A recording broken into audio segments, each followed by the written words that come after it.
کتابوں سے انتخاب کی سیریز کے سلسلے میں ڈاکٹر فاطمہ حسن کی کتاب دوستہ سے ایک منتخب مضمون پیش کیا جا رہا ہے۔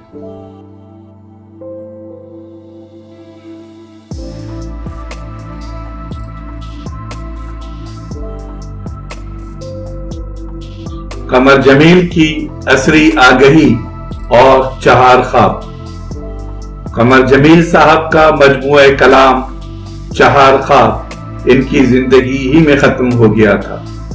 اس کے نئے ایڈیشن کی اشاعت کے لیے جب میں نے اصرار کیا تو انہوں نے ایک نسخہ خود ترتیب دے کر میرے حوالے کر دیا تھا۔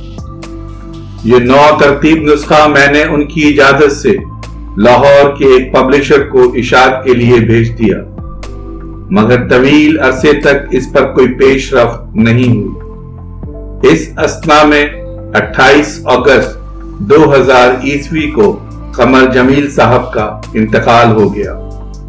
مجموعے کی اشاعت میں پبلشر کی تاخیر دیکھتے ہوئے میں نے مناسب سمجھا کہ اس نسخے کی ایک کاپی ڈاکٹر آصف فرخی کو دے دوں، کیونکہ ان کا قمر جمیل صاحب سے ربط خاص رہا ہے۔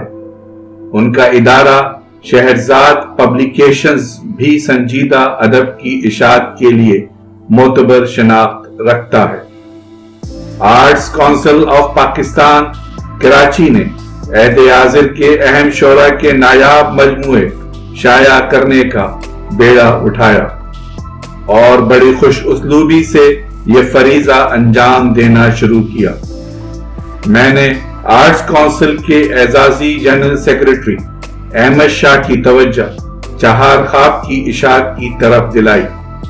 انہوں نے نہ صرف اسے شائع کرنے پر آمادگی ظاہر کی بلکہ یہ بھی کہا کہ اشاعت شہرزاد پبلیکیشنز ہی کرے۔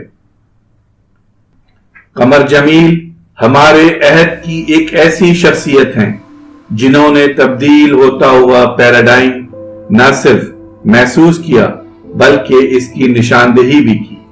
ہم عصروں سے فکری روابط، نئے لکھنے والوں کی تربیت اور علمی مباحث نے انہیں ایک ایسی شخصیت کی شناخت بخشی جسے فراموش نہیں کیا جا سکتا۔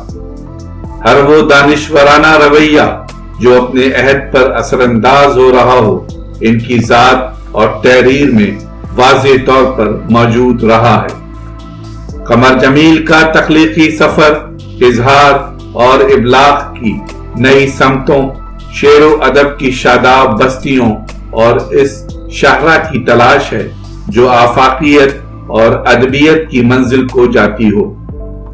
انہوں نے روح اثر کا سراغ لگانے کی جستجو کی اور اس نتیجے پر پہنچے۔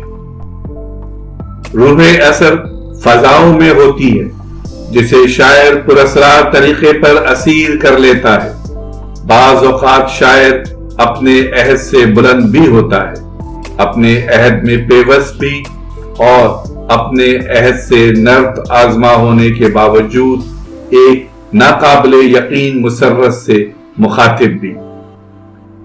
شاعری زندگی کو سمجھنے اور محسوس کرنے کے سلسلے میں روح کی ایک بنیادی سعی ہے اور اپنی بصیرت اور لسانی صلاحیتوں سے قابل ابلاغ ہستیوں کے تخلیق کرنے کا نام ہے۔ وہ نظمیں جو اپنے عہد کے بعد بھی زندہ رہتی ہیں، ان میں معنی کی آفاقیت ضرور ہوتی ہے۔ جدید ادب کی سرحدیں، جلد اول، صفحہ نمبر 183۔ وہ خود اس سعی میں کتنے کامیاب رہے، اس کا اندازہ ان کی شاعری اور مضامین سے بخوبی لگایا جا سکتا ہے۔ شاعری ہو، مضامین ہو یا رسالہ دریافت، یہ اعتراف کرنا پڑتا ہے کہ ان میں اعلیٰ سطح کی عصری حیثیت نمایاں ہے۔ خصوصاً شاعری میں زبان و بیاں کی ندرت اور حیت کے تجربے نے انہیں انفرادیت میں عصر حاضر کے لیے مثالی بنا دیا ہے۔ یہ نہیں کہ انہوں نے روایت سے رشتہ قائم نہیں رکھا، غزلیں اور پابند نظمیں بھی اس مجموعے میں شامل ہیں۔ ایسے اشعار بھی ہیں جو زبان زد عام ہوئے، مثلاً ایک پتھر جو دست یار میں ہے، پھول بننے کے انتظار میں ہے، اور اجنبی ملکوں اجنبی لوگوں میں آ کر معلوم ہوا، دیکھنا سارے ظلم وطن میں، لیکن ہجرت مت کرنا۔ جدیدیت کی جانب ان کا سفر روایت سے پیوستہ ہے۔ غزل میں بھی وہ اپنا انفرادی لہجہ برقرار رکھنے میں کامیاب ہیں۔ ان کی غزلوں کا ڈکشن اور کیفیت کا تسلسل نظموں ہی کی طرح مختلف اور منفرد ہے۔ لہجے کی تازگی، اظہار کی شگفتگی، علامات اور استعارات کی انفرادیت میں غزل کی روایتی تکنیک حائل نہیں ہوئی ہے۔ ان کی غزلیں مختلف ہونے کے باوجود تغزل سے معمور ہیں۔ یہ چند مطلع دیکھیے۔ خواب میں جو کچھ دیکھ رہا ہوں اس کا دکھانا مشکل ہے، آئینے میں پھول کھلا ہے، ہاتھ لگانا مشکل ہے۔ شہر کی گلیاں گھوم رہی ہیں میرے قدم کے ساتھ، ایسے سفر میں اتنی تھکن میں کیسے کٹے گی رات۔ آسماں پر ایک ستارہ شام سے بےتاب ہے، میری آنکھوں میں تمہارا غم نہیں ہے، خواب ہے۔ درد کو دین سخن جانتے ہیں ہم کے آرائش فن جانتے ہیں، اور ایک پردہ ہے بیاباں کے قریب جس کو دیوار چمن جانتے ہیں۔ اس غزل پر قمر جمیل کے ہم عصر، قریبی دوست اور ہمارے عہد کے ممتاز تنقید نگار اور مفکر ضمیر علی بدایونی لکھتے ہیں، روایت اور انفرادی صلاحیت نے مل کر اس غزل کو تخلیقی اور جمالیاتی اقدار سے ہم آہنگ کر دیا ہے۔ اس غزل میں روایت بھی بال کھولے سو رہی ہے اور جدید حیثیت انگڑائی لے رہی ہے۔ یہی دو پہلو قمر جمیل کے شاعرانہ جوہر کے دو بنیادی رنگ ہیں جن کی آمیزش سے رنگوں کی ایک دنیا پرے طاؤس کے مانند ہماری آنکھوں کو دعوت نظارہ دیتی ہے۔ قمر جمیل کو اپنے تخلیقی شعور کی رنگا رنگی کا پورا احساس تھا، جسے وہ خواب کی علامت میں اس طرح بیان کرتے ہیں: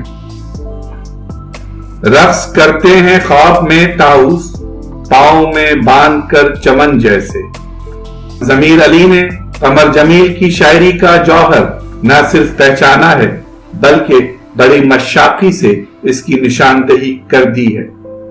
یہ صحیح ہے کہ وہ لفظوں سے رنگوں کا کام لیتے اور ایسا امتزاج پیدا کرتے ہیں جو ان کا اپنا رنگ کہلائے۔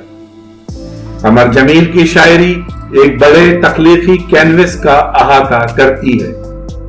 چہار خواب کی شاعری پڑھتے ہوئے لفظ و معنی کی ایسی فضا اپنے حصار میں لے لیتی ہے جہاں پراسراریت بھی ہے اور لامحدودیت بھی۔